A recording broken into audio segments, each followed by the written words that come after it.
Hello students, मैं Prince Kumar आप सभी को स्वागत करता हूं अपने परिवार यूडी रोजगार में। यह क्लास आप सभी का रीजनिंग का टॉप क्लास चलाया जा रहा है। इसमें आप सभी को जितने भी प्रश्न देखने को मिलेगा सभी प्रश्न आप सभी के न्यू पैटर्न पे आधारित है, यानी वर्तमान समय में आपका एग्जामिनर जो पैटर्न उपयोग कर रहा है वही पैटर्न पे सभी प्रश्न हैं। अगर आप लोग किसी भी गवर्नमेंट जॉब की तैयारी कर रहे हो तो यह क्लास आप सभी के लिए बहुत ही इंपॉर्टेंट क्लास होने वाला है, जो कि आप सभी को एग्जाम में बहुत सारा नंबर इंक्रीज करने वाला है अगर आप लोग कंटिन्यू प्रैक्टिस कर रहे हो तो चलो मैं शुरू करता हूँ पहला प्रश्न, और आप लोग भी हमारे साथ सभी प्रश्नों को हल करते चलना और राइट आंसर आ जाए तो कमेंट में करते चलना, ठीक है। देखो पहला प्रश्न समझना भाई क्या कर रहा है निम्नलिखित प्रश्नों में उस सही विकल्प को चुने जो श्रृंखला को पूरा करेगा। यानी यहाँ पे जो है ना व्हाट, इसके जगह क्या आएगा, यानी यह जो प्रश्न है श्रृंखला वाले हैं, सीरीज वाले हैं, बताना होगा कि इस व्हाट के जगह जो होगा वह आखिर क्या होगा। तो देखो जब भी सीरीज वाले प्रश्न आ जाता है और वो भी संख्या से, तो हम लोग क्या करते हैं, तो सबसे पहले देखते हैं यह सीरीज जो है वह क्या है। यह सीरीज जो है धीरे धीरे बढ़ रहा है यानी इंक्रीज हो रहा है, और जब सीरीज जो होता है जब इंक्रीज होता है यानी बढ़ते हुए जाता है तो हम लोग क्या पता करते हैं, हम ये पता करते हैं कि बढ़ कितना से रहा है। जैसे देखो यह 42 से कहाँ पे गया भाई, तो 62 पे, यानी 42 से 62 पे गया तो बढ़ रहा है कितना भाई, तो यहाँ पे बढ़ रहा है 20, बढ़ रहा है ना। फिर देखो 62 से कहाँ पे गया, 92 पे, अब 62 से 92 पे गया कितना बढ़ा भाई, तो प्लस का 30 बढ़ा। 92 से 132 पे गया तो कितना बढ़ा, तो यहाँ पे प्लस का 40 बढ़ा। अब इस बार जब हम अगले पद पता करेंगे तो यहाँ पे क्या करेंगे, तो देखो यह सीरीज जो है क्या है, तो प्लस का 20 प्लस का 30 प्लस का 40, तो इस बार क्या होगा भाई, तो इस बार होगा प्लस का 50। क्या होगा, प्लस का 50। अब 132 में प्लस का 50 करोगे कितना आएगा, तो 182 आएगा। कितना आएगा, तो 182 आएगा।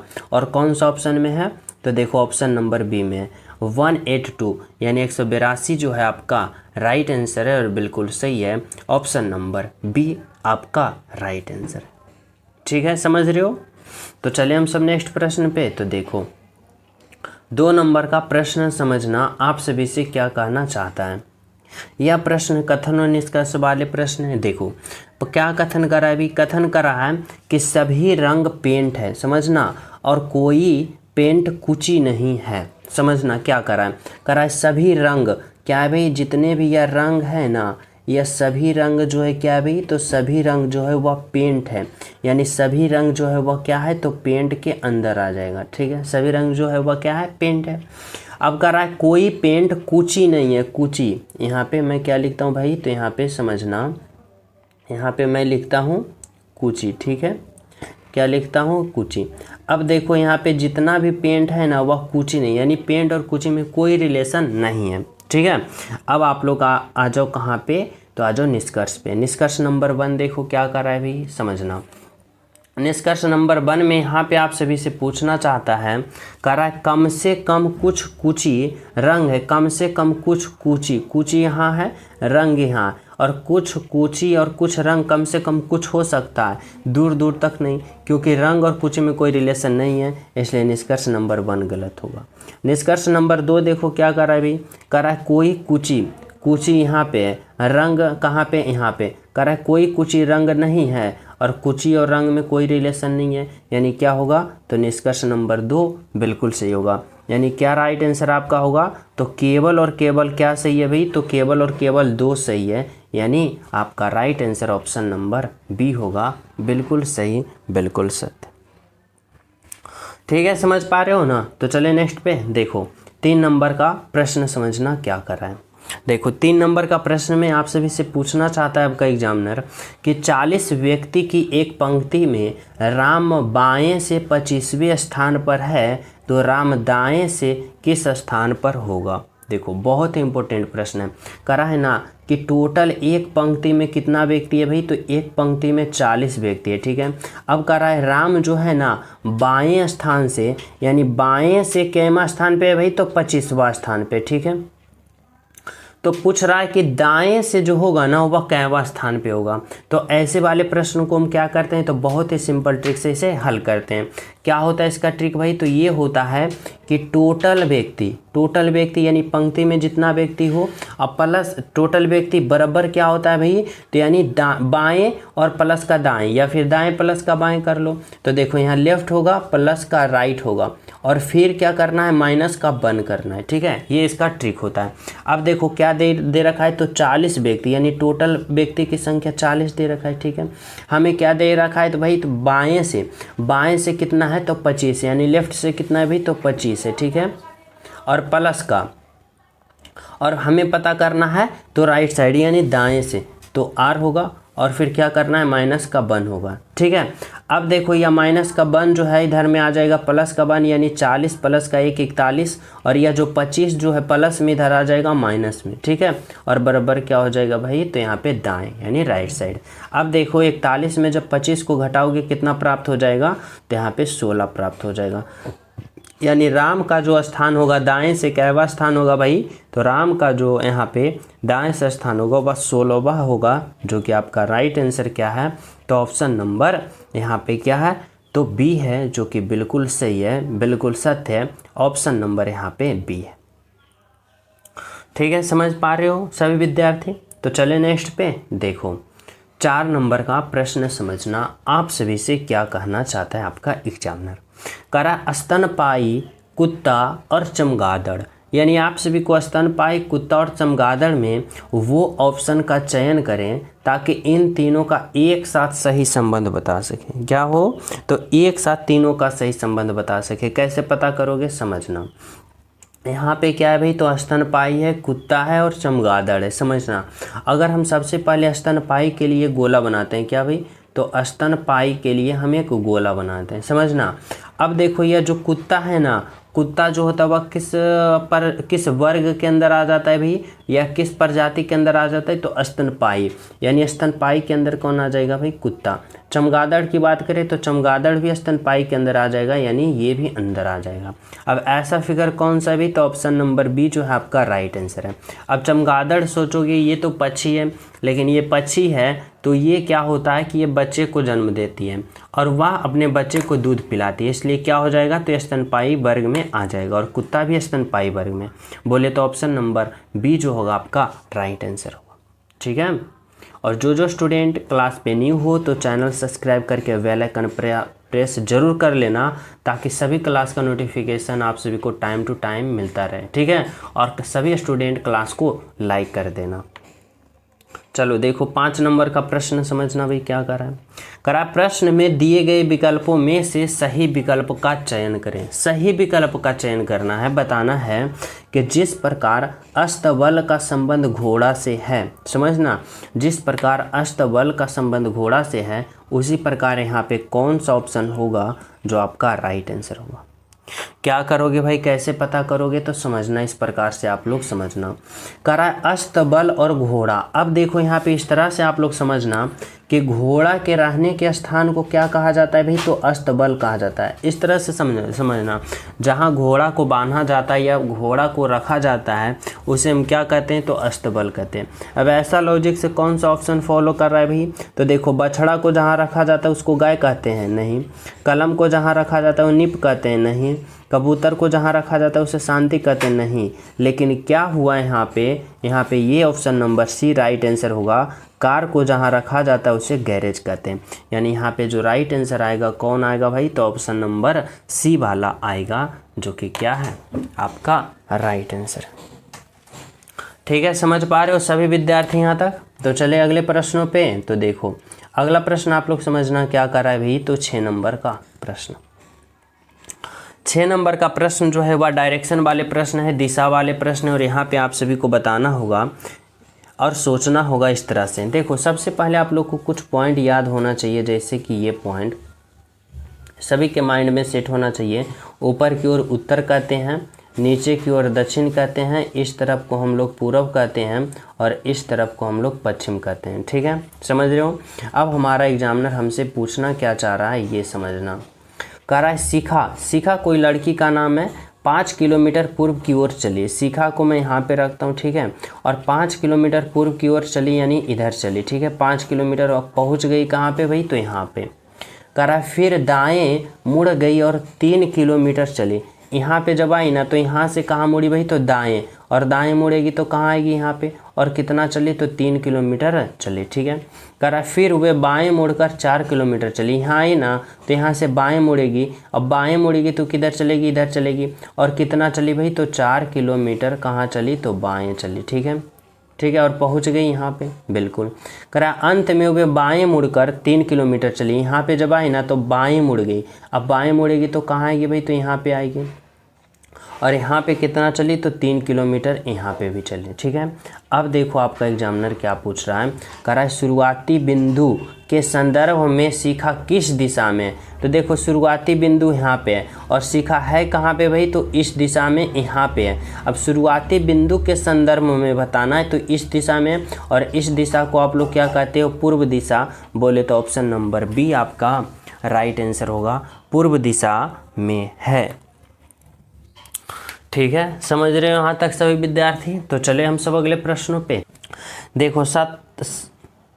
देखो 7 नंबर का प्रश्न क्या करा है भाई, 7 नंबर का जो प्रश्न है करा है, निम्नलिखित प्रश्नों में दिए गए विकल्पों में से सही विकल्प का चयन करें। सही विकल्प का चयन करने का मतलब है ना कि जिस प्रकार 18 का संबंध 333 से, समझना, तो उसी प्रकार 10 का संबंध यहाँ पे किससे होगा।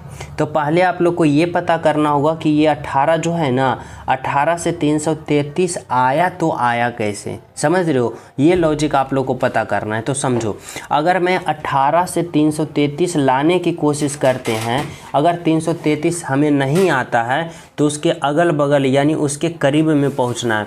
और जब हम 18 से हम 333 के करीब में पहुंचेंगे तो हम क्या करेंगे, क्या आप लोग सोचोगे, सबसे पहले आप लोग सोचोगे या तो स्क्वायर करें या तो क्यूब करें। तो देखो अगर हम क्यूब करेंगे 18 का तो 333 से बहुत ज़्यादा हो जाएगा। अगर हम 18 का स्क्वायर करते हैं तो देखो क्या प्राप्त होता है भाई, तो 18 का स्क्वायर करेंगे तो हमें प्राप्त होता है 300 कितना भाई, तो 324। 18 का स्क्वायर सभी विद्यार्थी को पता होगा 324।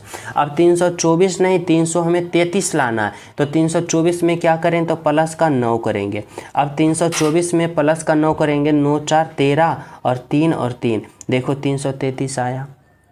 बोलोगे जी आया। तो इसमें लॉजिक क्या लगा है, जो हमें पहले क्या करना है, समझना है। तो देखो सबसे पहले ये जो 18 था ना, 18 का हम क्या किए भाई, तो स्क्वायर किए, 18 का स्क्वायर किए, फिर क्या किए, तो इस 18 को फिर हम आधा कर दिए 9 और 9 को फिर जोड़ दिए और यहाँ पे क्या आ गया, तो 333।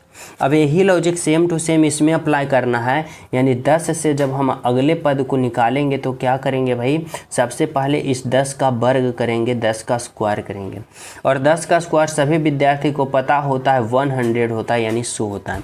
और फिर क्या करेंगे, तो इस 10 का आधा 5 होता है और जोड़ देंगे। अब 100 और 5 कितना होगा, 105, यानी यहाँ पे राइट आंसर 105 होगा। बोले तो ऑप्शन नंबर बी होगा आपका राइट आंसर। समझ पा रहे हो, ऑप्शन नंबर बी जो होगा बिल्कुल सही, बिल्कुल सत्य आपका राइट आंसर। तो चले नेक्स्ट पे। देखो 8 नंबर का प्रश्न आप लोग समझना क्या कर रहे हैं, डाइस वाले प्रश्न बहुत इंपॉर्टेंट है, समझना। कर रहे नीचे दिए गए पासे में अंक 1 के विपरीत फलक पे कौन सी संख्या आएगा, ठीक है। देखो 3 पासे आप सभी को दे रखा है।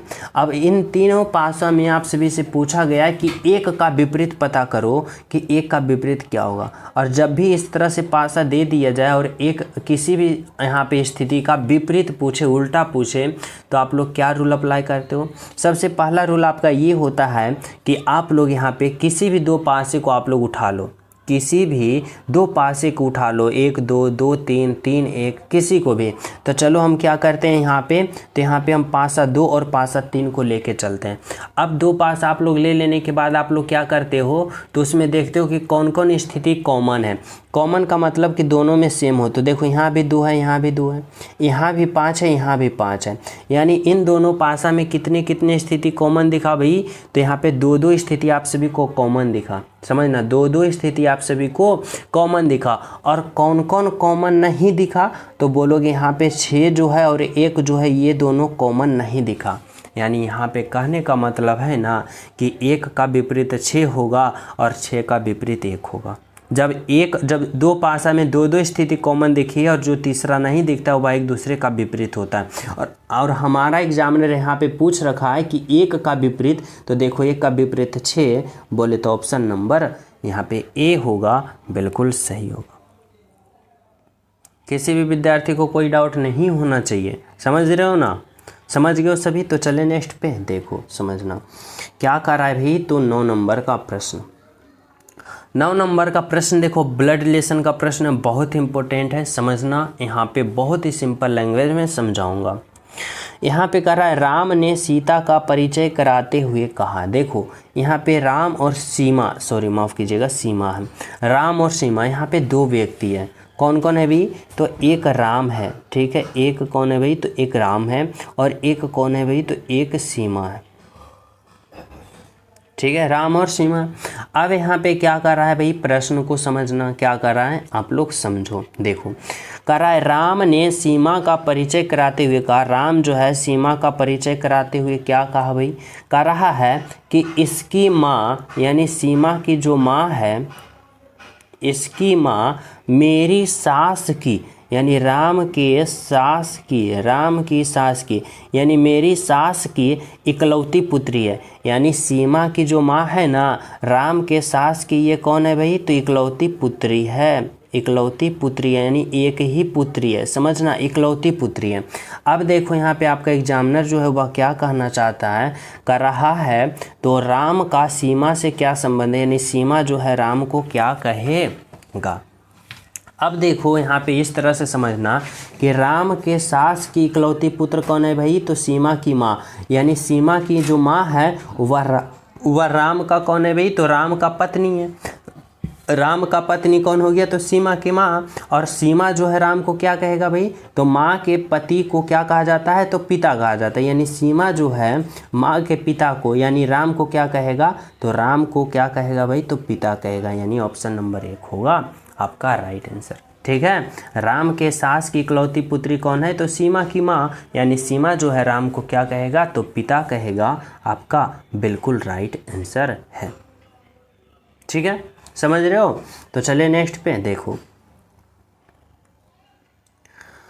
10 नंबर का प्रश्न आप लोग समझना क्या करा है, वह शब्द चुनिए जो दिए गए शब्द के अक्षर का प्रयोग करके नहीं बनाया जा सकता है। समझना, बहुत इंपॉर्टेंट पॉइंट है, नहीं बनाया जा सकता है, यानी इतना का प्रयोग करके कौन सा ऑप्शन नहीं बनाया जा सकता है, जो आप सभी को पता करना है। तो चलो हम चेक करते हैं ऑप्शन नंबर 1 से, क्या करना है चेक, तो नहीं बनाया जा सकता है जिसको।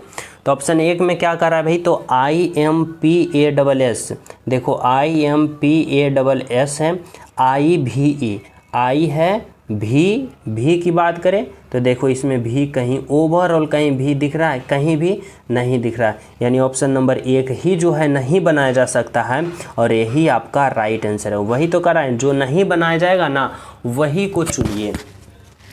यानी कौन चुनना है भाई, तो ऑप्शन नंबर 1 को चुनना है, जो कि आपका राइट आंसर है, ठीक है। देखो 12 नंबर का प्रश्न क्या कर रहा है भाई, समझना, कर रहा है उत्तर आकृतियों में से उस आकृति का चयन कीजिए जो इस श्रृंखला को जारी रखेगा। यानी बताना है कि देखो यह जो सीरीज बन चल रहा है ना प्रश्न आकृति में, ये फिगर हुआ, फिर ये हुआ, फिर ये फिगर हुआ, फिर ये फिगर हुआ, तो अगले वाले फिगर जो होगा वह कौन आएगा, इस ऑप्शन से आप लोग को चयन करना है कि अगले वाले जो ऑप्शन आएगा ना वह कौन आएगा। कैसे पता करोगे, तो यहाँ पे आप लोग सबसे पहले यहाँ पे क्या करोगे, तो यहाँ पे पहले आकृति से चलना शुरू करोगे।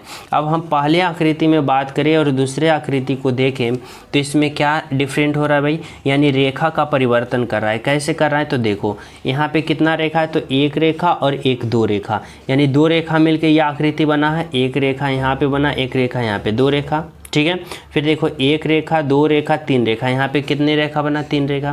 फिर देखो एक रेखा, दो रेखा, तीन रेखा, चार रेखा। फिर यहाँ पे एक रेखा, दो रेखा, तीन रेखा, चार रेखा, पांच रेखा। तो इस बार होना चाहिए कितनी रेखा भाई, तो 6 रेखा। कैसे होगा, तो इसी तरह से 1 2 3 4 5 6। अब बताओ ऐसा रेखा कौन सा ऑप्शन में है? तो ऑप्शन ए गलत, ऑप्शन बी गलत, ऑप्शन सी गलत, ऑप्शन नंबर डी। यानी राइट आंसर जो होगा ऑप्शन नंबर डी। यानी इस में जो अगले वाले फिगर आएगा, अगले वाले आकृति आएगा, वह ऑप्शन नंबर डी आएगा आपका राइट आंसर। ठीक है, तो चले हम सब अगले प्रश्न पे। तो देखो 13 नंबर का प्रश्न आप लोग समझना क्या कर रहा है। कह रहा है दी गई आकृति में उस दर्पण प्रतिबिंब को चुने जो नीचे दर्शाए गए दर्पण प्रतिबिंब MN पर रखने पर बनेगा। देखो यह जो यहाँ पे अल्फ़ा वर्ड और कुछ संख्या दे रखा है, बोलेगा अगर यहाँ पे हम यहाँ पे इमेज लगाते हैं यानी मिरर लगाते हैं, दर्पण लगाते हैं, तो इसका इमेज जो बनेगा कैसा बनेगा, समझ रहे हो। तो देखो मिरर इमेज में क्या होता है कि दाएं वाला बाएं में चला जाता है और बाएं वाला दाएं में, यानी उल्टा पुल्टा हो जाएगा। कैसे? तो देखो F जो इस तरफ है ना, उलट के इस तरफ आ जाएगा, और G देखो इस तरफ है तो उलट के इस तरफ आ जाएगा। कैसे? तो देखो यहाँ पे लिखना शुरू करो। देखो हम F से चलते हैं। F देखो यहाँ पे है तो F कहाँ पे आ जाएगा भाई? यहाँ पे उलट के। कैसे आ जाएगा? तो इस तरह से देखो, यहाँ पे उल्टोगे तो F इस तरफ से आ जाएगा यहाँ पे। ठीक है, अब देखो E जो है यहाँ पे, तो यहाँ पे आ जाएगा, और ये भी उलट जाएगा, तो उलट के कैसे आ जाएगा भाई? तो देखो इसका मुंह खुला हुआ इस तरफ है तो उसका मुंह खुला हुआ इस तरफ हो जाएगा, यानी समझो, यानी इस तरफ से ऐसे हो जाएगा। ठीक है, ये ऐसे हो गया। अब देखो यहाँ पे ऑप्शन बी कट गया, ऑप्शन डी कट गया, बचा ऑप्शन ए और बचा ऑप्शन सी। अब देखो ये 3 जो इस तरफ है यानी इसका मुंह इस तरफ है, तो उलट के इस बार इसका मुंह किस तरफ हो जाएगा? इस तरफ हो जाएगा। ठीक है, अब देखो P जो है इसका मुंह इस तरफ है तो उलट के इस तरफ हो जाएगा, यानी दाएं वाला बाएं में चला जाएगा, ऐसे हो जाएगा।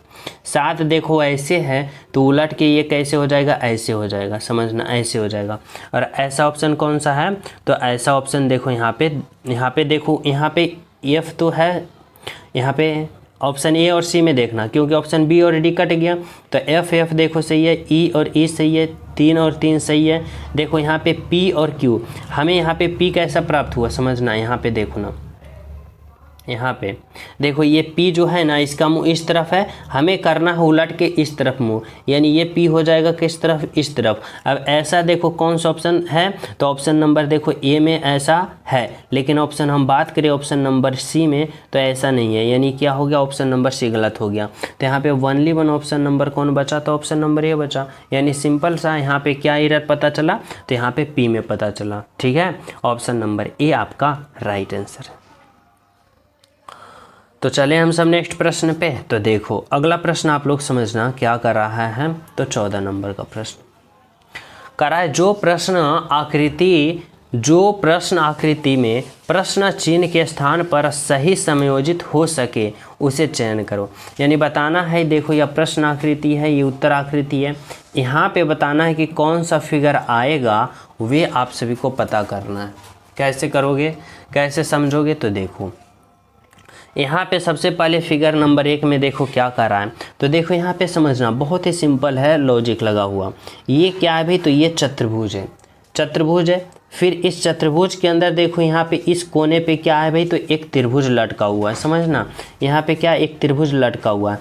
अब देखो जब अगले फिगर में जाओगे ना तो यहाँ से ये फिगर इस तरह से घुरा है, यानी एक बार 90 डिग्री में घुरा है, और ये त्रिभुज कहाँ आ गया? यहाँ पे।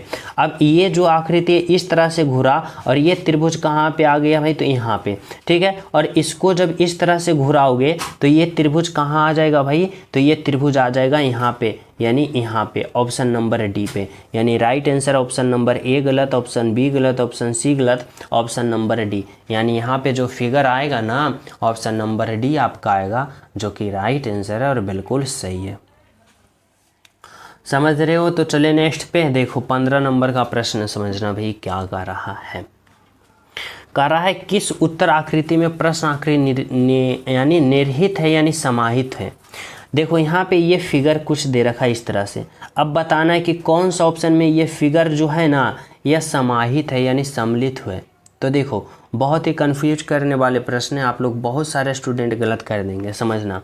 यहाँ पे ये रेखा इस तरह से है, उसके बाद ये रेखा हो गया, फिर नीचे देखो आया जो ना 90 डिग्री यानी सीधी रेखा आया, 90 डिग्री इस तरह से आया सीधी रेखा, उसके बाद इस तरह से क्रॉस की तरह इधर चला गया और इस तरह से क्रॉस की तरह इधर चला गया है। समझना, यहाँ पे गौर करने वाली बात ये है कि ये जो रेखा है 90 डिग्री है, यानी 90 डिग्री तरह इस तरह से सोझ रेखा है। अगर हम बात करें यहाँ पे तो देखो, यहाँ पे अगर हम बात करें तो देखो ऑप्शन नंबर डी से तो होगा नहीं, क्योंकि यहाँ पे देखो 90 डिग्री ये रेखा है नहीं, 90 डिग्री सोझ होना चाहिए। अगर हम बात करें ऑप्शन नंबर सी से तो ये भी इस तरह से झुका हुआ, ये भी गलत है। अगर हम बात करें ऑप्शन नंबर ए से तो ये भी देखो, ये भी रेखा इस तरह से झुका हुआ है, लेकिन ओनली 190 डिग्री वाली रेखा देखो ये है, फिर इधर चला गया और ये बोले तो ऑप्शन नंबर बी आपका राइट आंसर। क्या होगा भाई यहाँ पे आपका राइट आंसर? तो ऑप्शन नंबर बी जो होगा राइट आंसर है और बिल्कुल सही है, ऑप्शन नंबर बी है। ठीक है, समझ रहे हो? तो चले हम सब नेक्स्ट प्रश्न पे। तो देखो यहाँ पे समझना 16 नंबर का प्रश्न जो आप सभी से क्या कहना चाहता है, समझो। करा यदि किसी कोड भाषा में PHYSICAL को इतना लिखा जाता है, समझना, तो इतना को क्या लिखा जाएगा? तो देखो यह कोडिंग डिकोडिंग वाले प्रश्न है और इसमें क्या लॉजिक लगा रखा है भाई, तो समझो। यहाँ पे ये लॉजिक लगा रखा है कि देखो P है और P के बाद Q लिखा, फिर H के बाद फिर I लिखा, Y के बाद Z लिखा। तो इसमें क्या किया ना कि एक एक स्थान आगे बढ़ गया। जैसे इस तरह से समझो, P के बाद क्या आता है भाई, Q आता है, H के बाद I आता है, Y के बाद Z आता है, S के बाद क्या आता है, T आता है, I के बाद J आता है, C के बाद D, A के बाद B और L के बाद M। यानी इतना में सभी में एक एक स्थान आगे बढ़ गया और इतना कोड वर्ड लिख दिया। तो इसमें भी हम एक एक स्थान आगे बढ़ेंगे, तो बढ़ो ना। तो देखो समझना, यहाँ पे क्या कर रहा है भाई, तो देखो यहाँ पे C से जब आगे बढ़ेंगे C के बाद क्या होता है भाई D, H के बाद I, H के बाद क्या होता है भाई, तो I होता है, E के बाद क्या होता है, तो E के बाद F होता है, M के बाद क्या होता है भाई, तो N होता है, I के बाद क्या होता है, तो J होता है, C के बाद क्या होता है D, A के बाद क्या होता है B और L के बाद क्या होता है, तो M। अब बताओ ऐसा ऑप्शन कौन सा है, तो DIFN।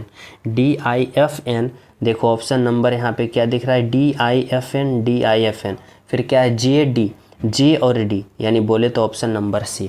यानी आपका राइट आंसर यहाँ पे जो निकल के आया सी आया, बिल्कुल सही, बिल्कुल सत्य right answer option number C. ठीक है, तो चले हम सब नेक्स्ट पे। देखो 17 नंबर का प्रश्न समझना क्या कर रहा है आप सभी से।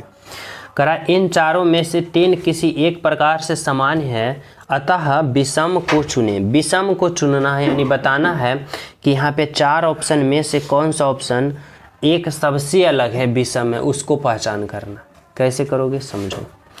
क्या कर रहा है भाई, कर रहा है शर्ट है, सैंडल है, चप्पल है, जूता है। अगर हम बात करें यहाँ पे सैंडल का, चप्पल का, जूते का, तो ये तीनों कहाँ पहना जाता है भाई, तो पैरों में। लेकिन शर्ट बात करें तो शर्ट कहाँ पहना जाता है भाई, तो ऊपर में, यानी शरीर में। यानी सबसे अलग कहाँ है, तो ऑप्शन नंबर डी है। शर्ट को आप लोग पैर में पहनोगे, कतई नहीं। तो राइट आंसर क्या होगा, ऑप्शन नंबर है। ठीक है, चले नेक्स्ट पे। देखो 18 नंबर का प्रश्न समझना भी बहुत ही इंपॉर्टेंट और लाजवाब प्रश्न है। बहुत सारे स्टूडेंट कंफ्यूज करेंगे, पहले आप लोग समझ लेना। करा कितने त्रिभुज की संख्या, यानी काउंट ऑफ ट्रायंगल। इस आकृति में हमें क्या करना है भाई, यहाँ पे त्रिभुज को काउंट करना है। कैसे करोगे समझो। इसमें त्रिभुज काउंट करने का क्या रूल होता है भाई, तो एक रूल होता है। क्या रूल होता है कि जब भी हमें या तो चतुर्भुज के अंदर हमें त्रिभुज काउंट करना है, तो सबसे पहले रूल समझो कि हम सबसे पहले अगर ये चतुर्भुज है और इस चतुर्भुज के अंदर अगर हम काउंट करते हैं त्रिभुज, तो देखो इसके सेम टू सेम नीचे है। अगर इसमें जितना त्रिभुज आएगा उतना इसमें भी आएगा ना। तो क्यों ना हम पहले इस चतुर्भुज के अंदर त्रिभुज काउंट करें। और चतुर्भुज के अंदर त्रिभुज काउंट करने का क्या ट्रिक होता है, तो सिंपल ट्रिक होता है, इस तरह से समझो। अगर हम चतुर्भुज के अंदर कितनों भी इस तरह से त्रिभुज बना दिए, इस तरह से जितना भी आप चाहो, जितना भी तरीका से बना सकते हो, तो कैसे हम काउंट करेंगे। तो देखो चतुर्भुज के अंदर अगर हमें त्रिभुज काउंट करना है ना, तो इसका तरीका क्या होता है, सबसे पहले आप लोग छोटे छोटे त्रिभुज को काउंट करो। देखो 1 2 3 4। अब छोटे छोटे त्रिभुज काउंट किए 4। अब यहाँ पे छोटे छोटे त्रिभुज 4 आया, तो 4 में आप 2 गुना कर दो, 4 दूना का 8 हो जाएगा। यानी इस आकृति में देखो 1 है, 2 है, 3 है, 4 है और 4 गुने का 2 करेंगे तो 4 गुने का 2 करने के बाद हमें कितना त्रिभुज प्राप्त होगा? 8 त्रिभुज। 8 त्रिभुज यहाँ, 8 त्रिभुज यहाँ, यानी हमें यहाँ पे क्या क्या मिला? तो 8 त्रिभुज मिला और 8 त्रिभुज, 8 त्रिभुज इसमें मिला और 8 त्रिभुज इसमें मिला। ठीक है, समझ रहे हो? बिल्कुल। अब हमें क्या करना है कि जब भी इस तरह से आप लोग त्रिभुज देखो और त्रिभुज के अंदर एक सीधी रेखा देखो तो इसमें कितना त्रिभुज होता है यहाँ पे आप लोग काउंट करो। तो देखो मैं यहाँ पे आप लोग को समझा देता हूँ। अगर इस तरह से त्रिभुज होता है तो इसमें कितना कितना त्रिभुज है? तो देखो यह आकृति जो यहाँ भी है और यहाँ भी है। अगर मैं यहाँ पे एक में काउंट कर ले तो यहाँ पे भी जितना इसमें होगा उतना इसमें होगा। तो देखो यहाँ पे पहले आप लोग काउंट करो कि कितना त्रिभुज है। देखो समझना, यहाँ पे इस तरह को हम किस तरह से काउंट करते हैं? तो देखो यहाँ पे एक त्रिभुज इधर हुआ और एक त्रिभुज इस तरफ हुआ, 2 त्रिभुज और एक बड़ा वाला त्रिभुज हुआ। यानी ऐसे वाले आकृति में कितना त्रिभुज छिपा होता है भाई? तो ऐसे वाले आकृति में 3 त्रिभुज होता है। यानी 3 त्रिभुज यहाँ पे भी आया और 3 त्रिभुज यहाँ पे भी आया, यानी 3 और 3 6 त्रिभुज आ गया। ठीक है, अब बोलोगे कि और कहीं त्रिभुज है तो यहाँ पे कितना है? 8 8 16 और 16 छो कितना हो गया भाई? तो 16 छो यानी 22 हो गया। ठीक है, अब देखो और कहाँ दिख रहा है अभी? तो समझना यहाँ पे आप लोग, अगर हम बात करें यहाँ पे कि और कहीं त्रिभुज दिख रहा है तो बोलोगे जी दिख रहा है। देखो एक त्रिभुज यहाँ पे दिखा ना, और जस्ट इसके नीचे एक त्रिभुज यहाँ पे दिखा, 2 त्रिभुज यहाँ पे हुआ और एक त्रिभुज यहाँ पे भी देखा इस तरफ और एक त्रिभुज यहाँ पे भी देखो इस तरफ, यानी 2 त्रिभुज और 2 त्रिभुज, 2 और 2 कितना त्रिभुज हो गया भाई? तो 2 और 2 4 त्रिभुज। कहाँ से? तो ये वाला एक त्रिभुज यहाँ पे और जस्ट इसके नीचे यहाँ पे भी एक त्रिभुज और उसी तरफ यहाँ से भी एक त्रिभुज और इसके नीचे भी यहाँ पे भी एक त्रिभुज। तो एक त्रिभुज यहाँ पे 2 त्रिभुज, 2 2 4 हो गया। ठीक है, अब इसको जोड़ो कितना त्रिभुज हो रहा? 8 4 12 और 12 और 6 कितना? 8 8 16, 16 4 20 और 6 26 हो रहा है। और कहीं त्रिभुज दिख रहा है? भी 2 त्रिभुज है और वो 2 त्रिभुज कहाँ छिपा हुआ है भाई? तो देखो 2 त्रिभुज यहाँ पे छिपा हुआ है। कहाँ पे? ये बड़ा वाला एक त्रिभुज ये हुआ ना,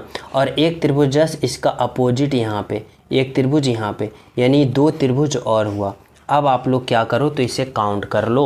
8 8 16, 16 छो 22, 22 और 4 कितना होगा भाई? तो 26 और 26 और 2 कितना होगा? 28, यानी 28 त्रिभुज। बोले तो ऑप्शन नंबर डी जो होगा आपका राइट आंसर होगा। कौन सा? ऑप्शन नंबर डी बिल्कुल सही है।